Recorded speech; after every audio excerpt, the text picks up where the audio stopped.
welcome you to this permanent Mirtha Colón session with Alianza America. Since its origin in 2004, we promote the promotion and reflection and continuous reflection spaces, critical analysis, and collective learning for the purpose of addressing the multiple challenges that affect our lives, including repression, racial repression, not just in the United States, but also in Latin America and the Caribbean.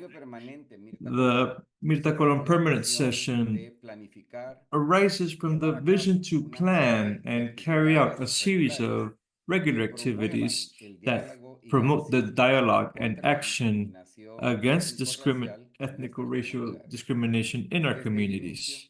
From the very beginning of Alianza Americas, we've sought to find those communities where this exists, where they are at, and not where the organizers are necessarily located in. This is why we seek that our communities continuously evolve in those multiple ways that repression affects us. Our focus of building awareness and knowledge is inclusive and participatory, with the purpose of together building a more fair and more equal opportunity. It is a pleasure, precisely this morning, Mirtha Colón is joining us, who is the person who inspired this permanent seminar that we announced exactly in 2022 within the leadership framework, which for us fills us with pride that she is here with us today. So now I'm going to open the floor for Sandra Diaz, my colleague, who's going to moderate this session. We hope that you learn a lot and have many questions. So good morning to everybody. Thank you, Oscar. My name is Sandra Diaz. I'm the narrative specialist for Alianza Americas. Thank you for joining us today for this reflection space regarding a better future from the perspective of Indigenous and Afro-descendant communities. I'm going to remind you that this is going to be in Spanish with English interpretation. You can activate this function in the bottom part of your screen. With English interpretation, you may enable this feature on the bottom right corner of your Zoom screen. During this effort, we recognize Mirtha Colón's legacy, who is an activist and for the ONECA, who has dedicated a large part of her life for the defense of Caribbean immigrants, HIV prevention, sexual education, and the cultural preservation of the Garífuna population. Today, we have the privilege of having Mirthas in the population. I'm also going to, López Reséndiz is going to join us. Leadership CIELO, an organization that's a member of Alianza Americas. He's very when it comes to activism and community leadership, committed to the fight for the respect of the indigenous population. We thank both of you for the leadership and the opportunity to share regarding how to create a more fair future respecting the indigenous and Afro-descendant communities. I also want to remind you, and we invite the audience to ask your questions and comments in the question and answer section, since we will have a section at the end of the session precisely for this. And we're going to begin with our first question for both of you. We're going to address the current challenges. What are the particular challenges that you face as Afro-descendant and indigenous people in your countries of origin, and how are they differentiated from your day-to-day life in the United States of America? And Mirtha, you're up first. Thank you very much. Thank you very much to Alianza Americas for allowing these spaces. I think that these spaces are important because this is how we get to know each other much better. What are those challenges that we face in our countries? In the case of, for example, of the Garífuna community in Central America, in Honduras, which is, there are many problems regarding lands and territory, where there's the environment. In our communities, historically, there has not been much employment, but we've also needed employment because we get by with agriculture and fishing. So when we have issues with land, where we can't even find fish because there are no more left, this causes that we have to go out and find new horizons for our future, for our children. And currently we have facing a crisis in which drug passes by the areas where we live in. And it doesn't just pass by, it also stays there. So this increases everything this increases the number of problems that our communities are currently facing. When it comes to the education where our communities, they only go up to 6th grade. So they have to leave the community, they have to go to the city if they want to advance in their studies. And a whole other number of issues that they face, but especially I can mention that the land issue, that's the main problem that we have, because we have our customs that are deep-seated within our lands, our beliefs in which we apply this family union within a circle, that we practice that in the great cities, in the large cities, we cannot practice this. And this part of this cultural part that has been managed for many, many years in the country, where they allow the family to be united, to the family to share time when we have this land problems. So this part is also, it reduces, and this part stops existing. So everybody is spread out everywhere. Nobody knows what to do. So that's what happens on one side. And it's clear that it becomes a challenge to be able to have, because they have to leave the country. Nowadays, you can arrive at our community and you can count the number of elderly people, count the number of children on your hands, because the people have simply left the communities. And this has also affected us in the long term, but I'm not going to be the only one to speak, so I'm now going to open the floor so Luis can share as well. Thank you very much, Mirtha. The information that Mirtha shares is very important and crucial, because the territory problem is something that the territorial conflicts that occur in several communities. And to give one example, I'm from the Mixteca community, and thank you to everybody that's listening, everybody that joined today's session, and the space provided by Alianza Americas to have this opportunity, to have these conversations, these important conversations. When we talk about territorial problems, they have to do with political causes, because the territories were divided exactly by political means. To have this idea that comes from the colonizers, which was to divide and conquer. One example is in Mexico. It's the home from the state of Oaxaca, Mexico. Mexico is the home of 68 different indigenous groups. In Mexico, 60 languages are spoken.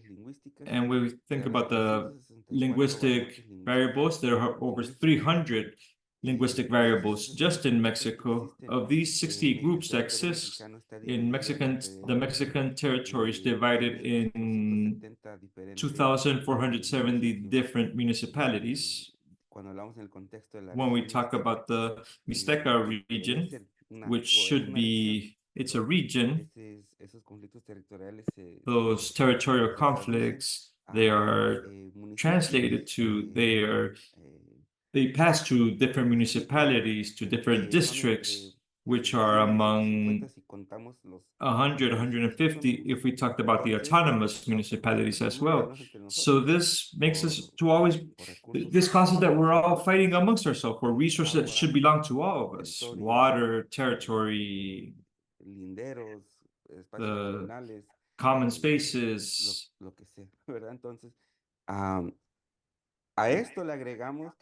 To this, what we add is that Mexico is a country that this isn't mentioned a lot, but Mexico is a very racist country, and as you understand, during the colonial years, a chase system was imposed that would categorize people, and something that would excite them, and the Spanish and European people enjoyed a lot, was to categorize everything from people to languages, identities, religions. Everything was categorized. So this is applied in Mexico, and this goes to deep down into the identity and culture of a country, which aspired at that moment to be European. From the people that were in the country to be European, I can imagine that many people here have heard the phrase, which I'm sure it's not just used exclusively in Mexico, but throughout Latin America, which the phrase is "improve the race." And we've used it, and I say it because we've used it as a way to mock people, or a way in a serious fashion, but it wasn't said just to be said. And this phrase, which is so racist, that has to do with that they would call a black person or indigenous person, if you want to improve your state, your living conditions, your social status within this country, what you have to do is marry somebody that is whiter than you or a lighter skin color. And so that way, your future generations won't have to live what you lived through.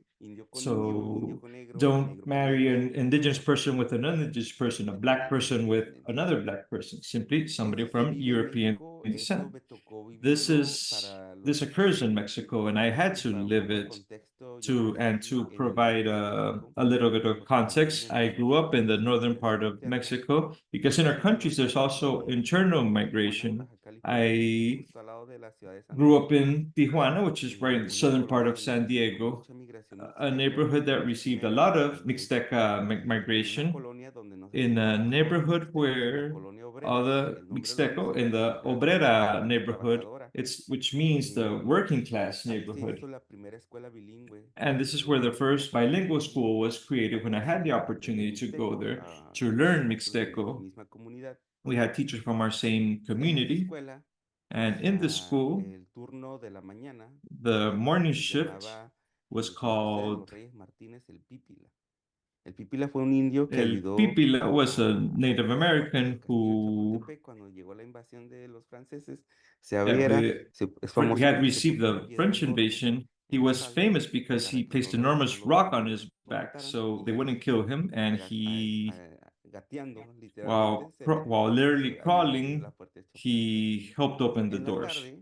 During the afternoon, the school would change the name. It was no longer for Mixteco children, was for non-Mixteco children. It was now called Jose Vasconcelos. Who is Jose Vasconcelos? He's an intellectual and the main thinker for education in Mexico, who gave life to this idea of the mestizo, which are the cosmic race, that Mexico is a cosmic race, the bronze race, whatever you want to call it. It's incorrectly used within the United States universities, and this rehearsal talks about what it means to be a mestizo race in Mexico. So it gives you the notion that you have to eliminate two very important populations in Mexico: the black population and the indigenous population, so that it can become a nation that triumphs. Now, having mentioned all of this, there's something that surges here in Mexico because of this rehearsal and these policies that they wanted to use to divide us when we migrate to the United States. And unfortunately, when we migrate, these thoughts don't stay at the country of origin. They migrate along with us. So the situation in the United States is the same thing. It's not a coincidence that when I migrate to the United States, I arrive at a Black neighborhood in the southeastern part of San Diego. And when I asked my father, why do we come to a Black neighborhood? Because it was difficult to communicate with people. His answer was, here, this community, these people, they don't see us as, as Indians, as Native Americans. The way they see us in Mexico, they see us as Mexicans. And they would say, you're different Mexicans because you're not the same ones that with other notions of what the United States is. And that also happens in other indigenous communities. When we see the work that we do with CIELO, we realize the first migrants that arrived at Black neighborhoods, at Korean neighborhoods here in Los Angeles, in the California Bay, they arrive at Black neighborhoods, the ones that are mostly Asian.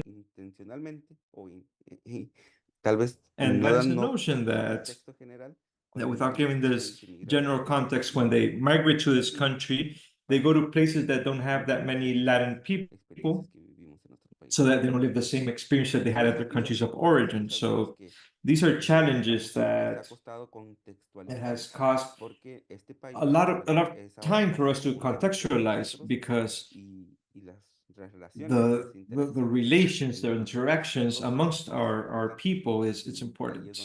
And this is where all these conversations arise from.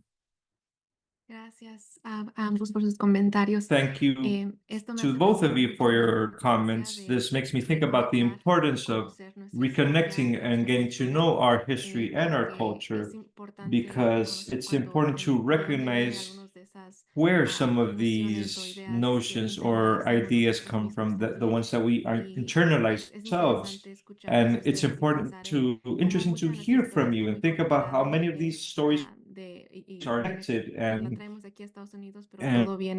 we bring them to the United States, but everything comes from colonizers and having an experience where there was such a great impact in our communities. To better understand what are some of the main objectives of your activism, and what transformations have you observed throughout your work?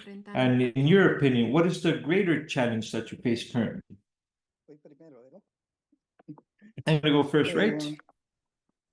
Hablando de los colonizadores, resulta de que Speaking about these colonizers, supposedly in the case of us, the Garífunas, that we are a mixture of Blacks and Africans and indigenous people.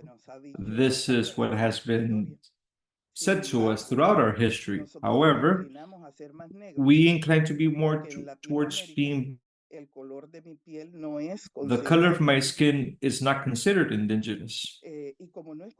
And since it's not considered indigenous, and that same colonization that recent, it allows us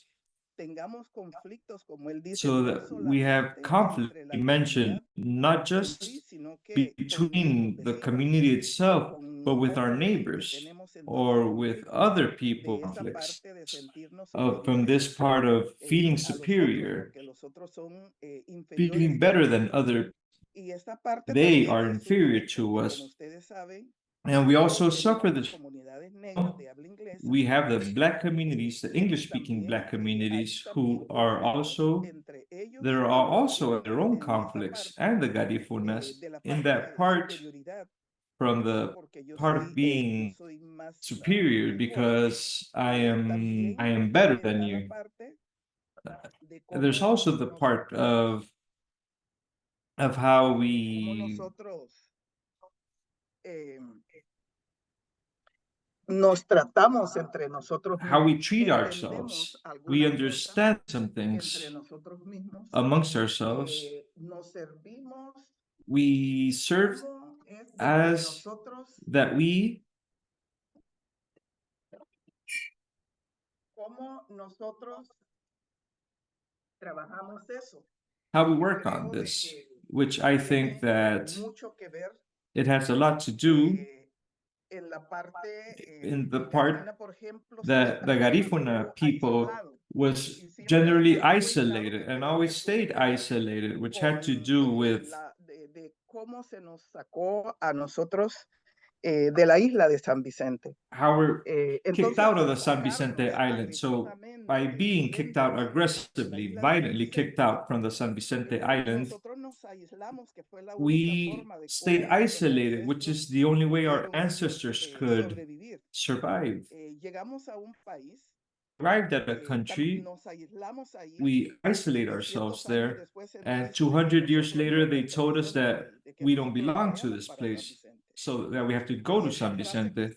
que estoy And diciendo this salió phrase that en I'm el saying periódico was de published in Honduras de los Honduras, one of the el 9 main de julio, newspapers in Honduras, era that the Flores owner of Facusé, the el newspaper dueño del was periódico, Carlos Flores y ese Facusé, país the que owner of fue the newspaper, dueño who del was the owner back then, which I believe he's still the owner of this newspaper. So how do we deal with a countless number of situations that are working against us in a country? At home, we never felt that we never felt different from other people. We never felt this way. We never felt different. And many times when it came to discrimination and racism, now I see more people handling it the way it should be managed. Before, it was managed in a way that I'm not going to discriminate. It's not about your discrimination. I have Black friends, or I have Indigenous friends. It's not about having Indigenous or not having Indigenous friends. It's not just about speaking or not speaking to them. It's about a system that was created so that we feel better. And many times we say things that we were not going to say, or depends on who's they felt it was appropriate or not. This one time I traveled with Alianza Americas, I traveled to El Salvador and Guatemala. I was very frustrated and I remained frustrated, but I had to understand that many times we say things that we don't realize how the other person is going to perceive it because we don't have the same foundation. This is why I mentioned the importance of getting to know ourselves. And since we don't know ourselves, we think that everybody's at the same level. Everybody understands. Everybody feels the same way. We're all at the same level. No, we're all created in boxes. And in those boxes, we've had to struggle to be able to leave these boxes. So even though we might be neighbors, I live in one house and you live in the other house, but the same way, the box in which I was in is completely different than your box. So how do we advance in getting to know ourselves better? How can we? Because I think it's the only basis for us to get to know ourselves. How do we think? How do we function? And I also want to give an example, and it's the spiritual part of how we handle this. In our communities, there were, and there still is, but before it had much more force than now it does. If somebody gets sick, they don't have doctors, they don't have nurses, they don't have hospitals. The entire family arrives. So there's a spiritual guide, and the spiritual guide says that they have to pay tribute to their ancestors. Okay. They bring some tables, and the entire family, wherever they are at, they might be from California, United States, Europe, wherever they are, So at that a time, ese so tributo those ancestral. family members arrives Ahí to tienen que render dormir tribute en to el the piso, en la ancestors. They hamaca, have lo to que sleep sea, on the floor, in ponen hammocks, ofrendas wherever. de frutas y And there's frutos. some fruit offerings and Por food supuesto offerings que are la religión placed. católica Of course, the tiene un Catholic poco de su religion peso also had a lot of en el weight funcionar de nosotros. in how we function. Ahí tiene que estar toda la And familia y toda the la entire familia family tiene has to que be there, and the convivir entire family has to entre ellos. coexist Tienen que hablar amongst entre themselves. ellos. They have to speak Tienen amongst que dormir themselves. juntos. They have to sleep together. Porque nosotros así creamos Because this la is how parte esta we create espiritual en this cuanto spirit nosotros no ser part agresivos con los so that demás. we are not aggressive with A other que people, nosotros podamos so that we trabajarnos can como nosotros work amongst esa parte ourselves, espiritual. Pero ¿qué es the lo que ha spiritual sucedido? part. But what has Que han happened? entrado un montón de That religiones a la a comunidad number of religions have donde entered dicen the de que esa community where they práctica say that es this diabólica. practice is diabolical. Entonces, como es diabólica, nadie Since quiere it's estar en lo diabolical, diabólico. nobody wants to be involved in a Todo diabolical mundo quiere activity. estar Everybody wants to donde be existen las buenas cosas, no where donde existe el only diablo. good things Entonces, ¿qué exist, es lo not que where the sucede? devil Que esto exists. ya no So what ya no happens? se respeta, ya no It's se no longer practica respected, esa it's no parte, longer pero que practiced. This tampoco part esa is no parte longer espiritual practiced, que but at mantenía the same esta time, the familia spiritual unida, part ya maintained by this tampoco ya no united existe. family, it no Y la longer pelea está exists. dentro de las And mismas familias, dentro de las mismas casas, now it's within the same homes, the same porque ya no families, está. Y tiene que ver because con it no esa longer parte exists. de And it has to do nosotros with that también part salir of de nuestro ambiente, we have salir to leave our de nuestras environment, have tierras to también leave our tiene lands. It que also ver, has to do with this. Luis. Luis, go ahead. Gracias, doña Mirta. Me agrada mucho Thank you, eso Mirta. I really enjoyed this part that you mentioned cuando se habla de when you talk about religión y de religion and prácticas culturales. cultural Quería practices. compartir algo y I tengo want algunas to señales aquí. something that I want to En la comunidad mixteca, in the Mixteca community. la religión nos pegó muy fuerte. The religion affected us really strongly. It affected us very strongly. Muchas prácticas religiosas. Now, many Pero hay religious partes que se salvan y practices, partes que ahora but there are parts that are aquí en still California se han visto rescued. ahora Here mucha in gente ha California, we've conocido una danza seen muy many people popular have gotten to know a very que se llama popular la danza de los dance, diablos. which is called the devil La danza de los dance. diablos que And the nace devil dance that is arises specifically in a context where le preguntan a un they ask a antes Mixteco de indigenous ejecutarlo, person right before he's frente a la killed comunidad, in front of the hay community. una historia que dice que le There's a preguntan a un story líder, where they ask a ¿cuál es tu leader, último deseo antes de what ir is al your paraíso? final wish A lo que él to contesta, paradise? To which ¿en he el paraíso answers, está tu gente?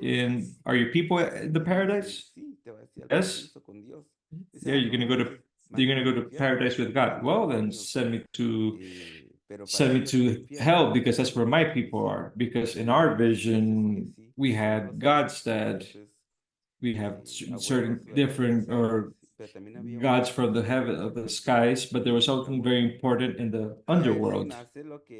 And this is where how the devil dance is born. So an opportunity to go back with the advance parole to go back to my land.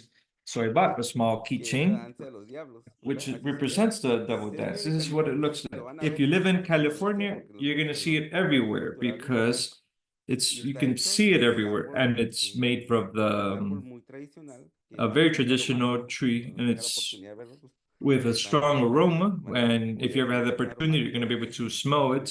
And it's supposedly from the tree from which we were born. So I wanted to share this because I thought it was very interesting because many people have seen this community, and there's this devil dance community, and this issue is very, very interesting. When we talk about the purpose of the struggle that we have around here, there are many struggles, and one of the main ones is to visibilize this migration issue among the Latin community, because yes, we come from the same Latin American region. However, there are people and groups and communities and entire regions, and just like Mirtha mentioned, they are Black regions or regions. And when we arrive at this country, we are categorized as Latin. when there are different needs, like when it comes to language, the cultural practices, the ways in which we see and understand the world, understand who we are right here. A situation that occurred in my specific case, this one time in San Diego, before I started working with CIELO, I was working with a indigenous community organization. I was the youngest person elected to be a leader of this organization, and the friendly journalist published a note saying that a Mixteco indigenous was in charge of this organization. So when my father goes to a 7-Eleven to buy the newspaper, this newspaper was free to purchase, and it said indigenous youngster, and he was very worried when he returned to work. He said, you have to stop saying you're indigenous, because when I said I was in Mexico, I was beat up. I was humiliated. They called me several names. They insulted me, and I do not want that same future for you. You have to stop. Yes, I know we are Mixtecos. At home, we are Mixtecos, but outside, please sell what everybody's buying. And if you're a Hispanic, if you're Latin, so that's a concern. The daily concern there was people were going to react the same way they reacted with me in Mexico, and it made sense, as the paternal instinct that he had was that you cannot live the same experiences that I lived. We've suffered and survived a lot in order to so that you suffer the same things. There were many conversations that happened here. The community work then was in San Diego, right at the border.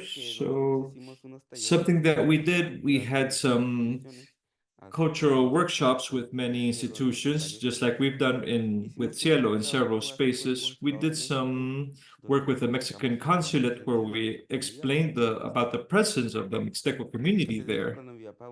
So when my father goes to the consulate, they're asked, "Are you Mixteco?" And my dad was shocked. These people know who I am. We're already excluded. And this is what changed his notion. And he said, nobody doesn't understand what they do, but I didn't know that this work was going to impact an institution that would normally ignore us. And now they asked if I was Mixteco, and from what community I came from. That made me very happy, because finally somebody treated him with respect and not how the other institutions had treated him previously. This creates a line of work that is very important. Yes, there are challenges. We transformed several spaces, but yes, there are still challenges. Main challenge and local challenge for Los Angeles is about a year and a half ago, the conversations that were infiltrated from the Latin politicians here in Los Angeles, where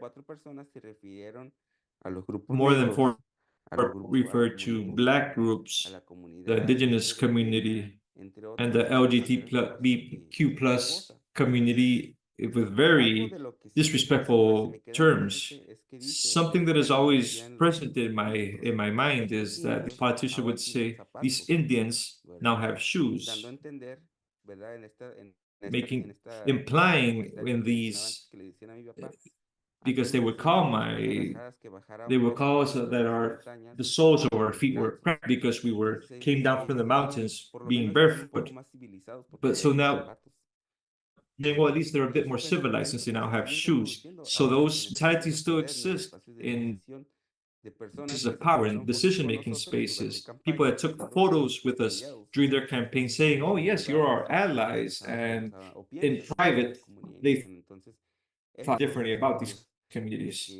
So those are the challenges that the policy is always going to be present. They're trying to divide, and they're trying to buy your support and then betray you in a very disrespectful fashion. Unfortunately, the indigenous community and the Black community did not stay silent. They protested. 3 people quit. We still have one person who's actually running for re-election, but out every single day outside of their home, they're being reminded just exactly how racist they were, which is simply not acceptable. That maybe time ago this was tolerated or was more common. Now we're doing the check and balance. We're paying more attention to what's happening, because as we mentioned, here in the United States, now it's our common cause. We don't know when we're going to be able to go back to our ancestral territories, but in the meantime, while we're here, we're going to make sure that my box and my neighbor's box are well, that we all take care of each other, because at the end of the day, what throughout history is that the indigenous communities and Black communities have never needed a system to defend themselves. They've always been testing this system, and we've always taken care of each other, even though internally there might be like a small gap that was caused by a small divide due to years and years of territorial conflicts. Yes, unfortunately, these events keep occurring, and there are many other meetings that we don't have an ear to the ground to get to know what's happening behind closed doors. So even though they claim they support us in front of cameras, and it's also important to highlight the opportunity that we have in this country, in the United States, to join forces, because we have a common experience, which is migration to a new territory, and we understand about not being able to live with authenticity within our identity, and have to deal with situations like this one, where due to threats and discrimination or fear.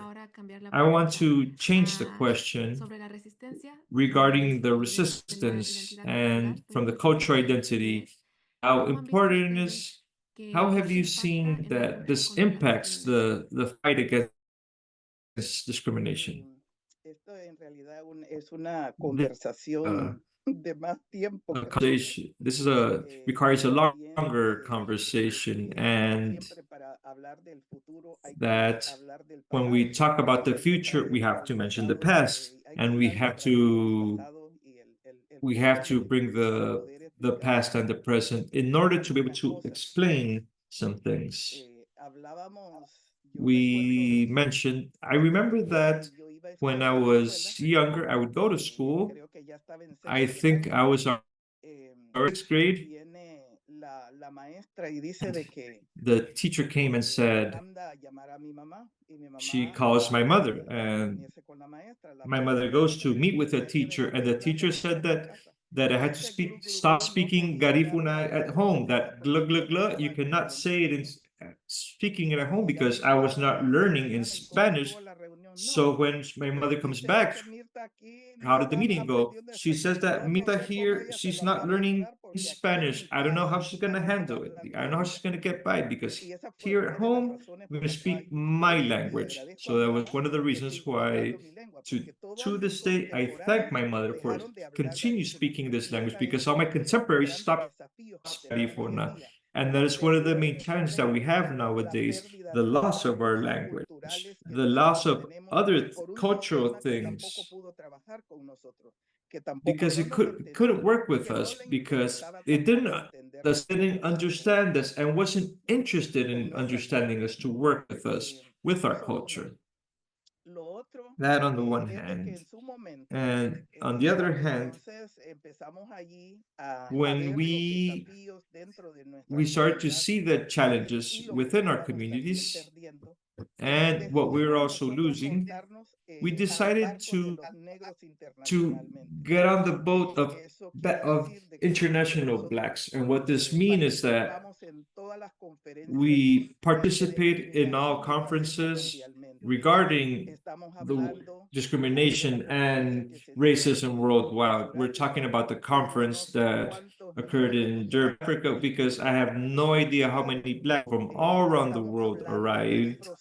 We're talking about a process where we also ask for reparations. And what does reparation mean? It means to repair. We repair a home, we repair whatever, but it's to repair, because the fact that we were kicked out of Africa, the Garífuna still, we don't put a point, a specific spot where we still don't know exactly when we were born in the St. Vincent Island. There are still many versions, but we're still not clear on this. But at the same way, we were ripped away from the island to bring us to Honduras and Central America. So somebody does not only see, somebody feels it and lives it. And thus, somebody has to be a part of the solutions and not just sit down and complain, or sit down and see things and not do anything about it.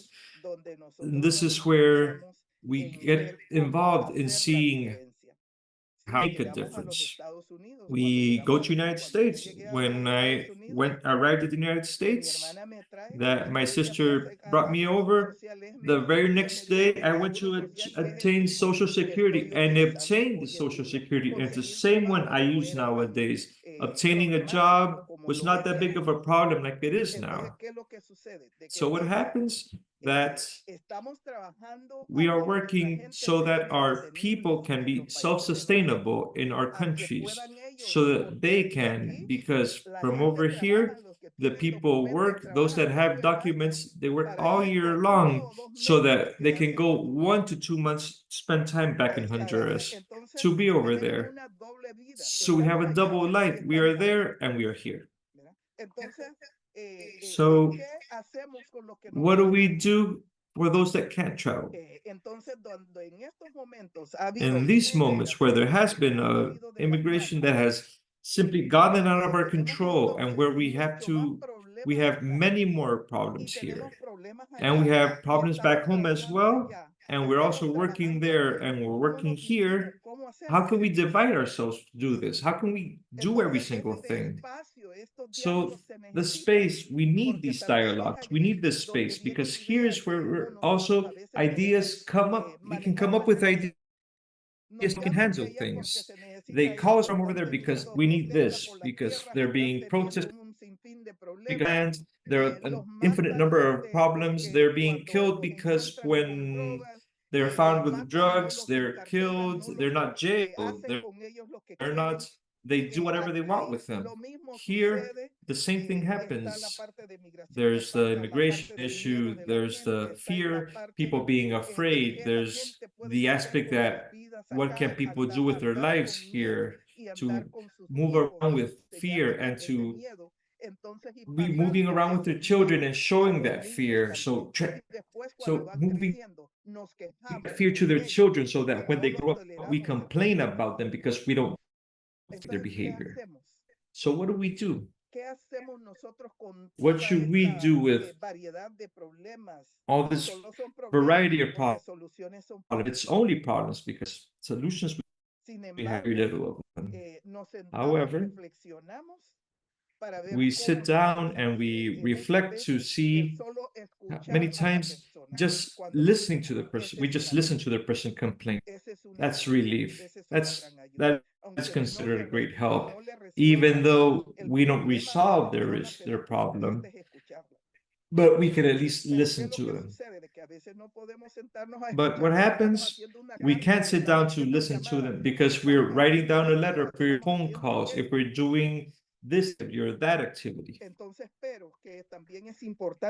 So I also think that it's important that the community knows that we are there for them. It's important that they know that we're there trying to help in one way or another. We are there, that they know that we are there. So I think, regarding the importance of this dialogue, I've learned so much thanks to Alianza Americas. I've learned with every one of the activists, the organizers, of the workers, I learn every single day because nobody knows every single thing, just like Oscar says. Everybody learns in order to improve what they do in the community. They learn so the communities can also, we can elevate the quality of the work that we do, of how we understand ourselves better, how we are good listeners, because one thing is to listen and the other thing is to actually comprehend how we become good listeners for our communities, and how we also use our culture, how we use our culture for that identification and that respect for our culture, so that our culture is respected, we have to respect it as well, so that we are taken into consideration as Garífunas. If we deny that we are Garífunas, of course, that is going to work against us, and nobody's going to respect us as well. So we have to be close to that culture, to those beliefs, to be proud of who we are, so that the other people also respect us. And I think that we've walked a long path. We think that there has been a lot of activism within the community, the Garífuna and indigenous communities. We've tried to work side by side with the indigenous communities. I went to Antava, it's an indigenous community in Guatemala, and I went in February because they have a different calendar than the regular calendar of December. Their calendar, they celebrate December in February. What they have an entire culture very similar to ours. It's not the same one, but it's very similar to ours, where we identify ourselves. We identify ourselves and we are submerged there because we identify ourselves with that way of functioning, the way of thinking, of acting, of who we are in reality. For me, I also appreciated the fact that they have a school where they send their young people to have a baccalaureate outside of the community. When they finish it, they go back. But there are people that are already prepared within the community, even with doctorate degrees. So they did entire in Guatemala for them to be able to provide these young people, so that these young people can have another master's degree, but there in Neva, dedicated to the environment and the protection of the territories, the water, the trees, specifically just to protect these young people. And I thought it was very interesting because we can multiply this way we function and act. We can replicate it within our communities.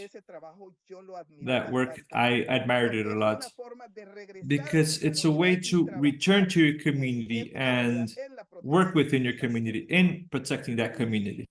Luis, go ahead. Thank you, Mirtha. I think that, as you mentioned, it's a conversation. This specific topic, it takes a long time, and we have a whole seminar just regarding this issue. From what I can share briefly is identity is political. The fight is political. When I was in community college, in a program where this was taught in California, the theory that comes from the borders. We can think of the Texas border, all those writers from that period that about the civil rights era that were producing literature and they were very invested in the teachings in the Chicano departments, and it's a place where the Latin centers, they were very focused on the identity, the Chicana culture,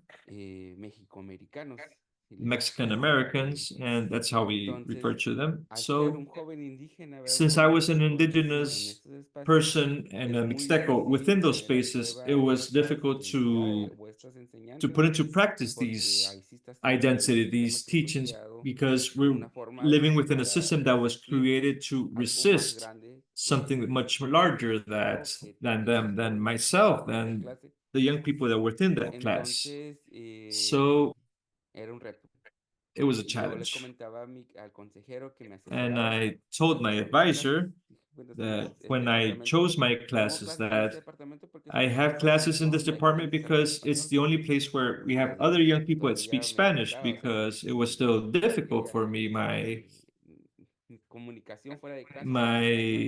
communication outside within the home was just simply Spanish. So I would tell my advisor that I like what they share and I respect that they fought to maintain this space, but I don't identify with them because I identify myself as a Mixteco. And my advisor replied that, who was also a teacher for personal growth, he was a bit upset because why do you want to divide the Chicanos, or why do you want to divide the Latin identity? It's a space that we fought to have. And he said, my ancestors fought to have this space so that you no longer suffered. And it's not that I want to suffer, I just simply don't identify myself. That's your own struggle that I don't connect with. I don't connect it to the one that belongs to my communities. And he said, well, we're all Hispanic, we're all Latins, but within those identities, we have identities like the Chicano identity. And from there, I think I could say that there was an internal struggle began with that department because they didn't enjoy that I identified myself the way I grew up identifying myself, Wasabi, Mixteco. So it made me understand that this fight for identity, that it's political, because these are very internal challenges in the fights for identity in the United States, and it contributes to the resistance to the fights against discrimination, because by identifying myself as Mixteco or as indigenous, because within the indigenous context, as something that Mirtha mentioned, within the international context, we are indigenous in the international world. When we adapt that political context that comes from the United Nations, where they apply indigenous to the entire world, not all indigenous people are the same. We don't all think the way. We have our own thoughts. However, in the political struggle, this identity is adapted, especially here in the United States, to unify those struggles of those people that come from different places and with different mentalities. So in that struggle for global discrimination, because it's something that we do have in common, which is that we come from territories where we've lived for thousands of years. Discrimination is also international. So in that struggle, we are unified to fight against discrimination and racism. So when we speak within this context, the cultural identity, our own identity is political against a larger struggle that at a global level against discrimination and racism. Gracias, Luis.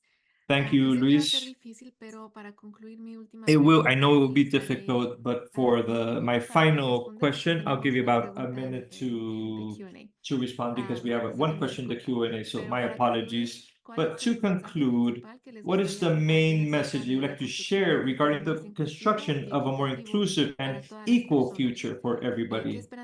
What hopes do you have for this process, and how can we be allied and effective colleagues in the struggle? Mirtha, go ahead.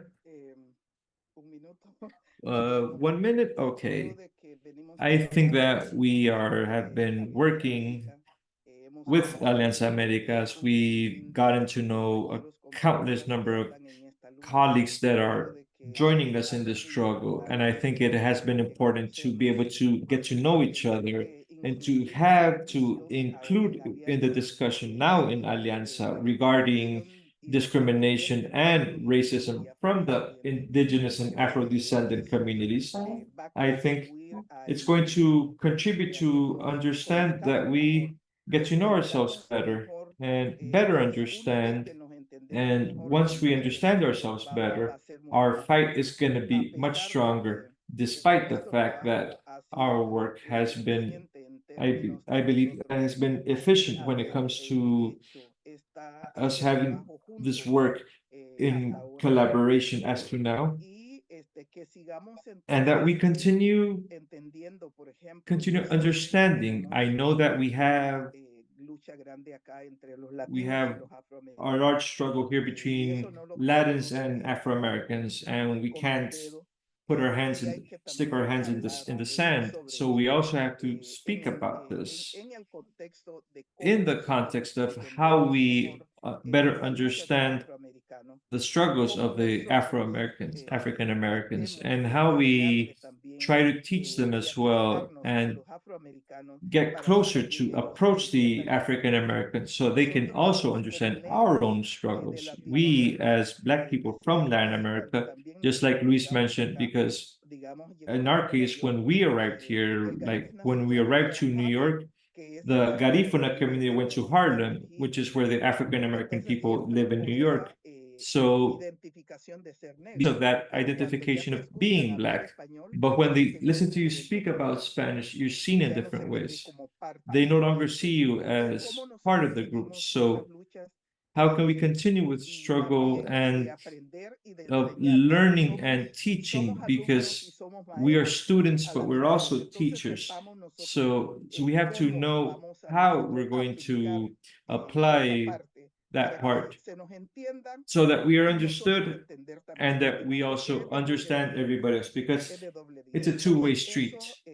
So this is going to, for example, and it can be done because I mentioned regarding this struggle of here of the Afro-descendants, that it's a new word and that came from Durban, specifically from Durban, that many Black people arrived from all parts of the world, even Black Asians arrived. Everyone is speaking their own language, but how do we sit down and actually so that we can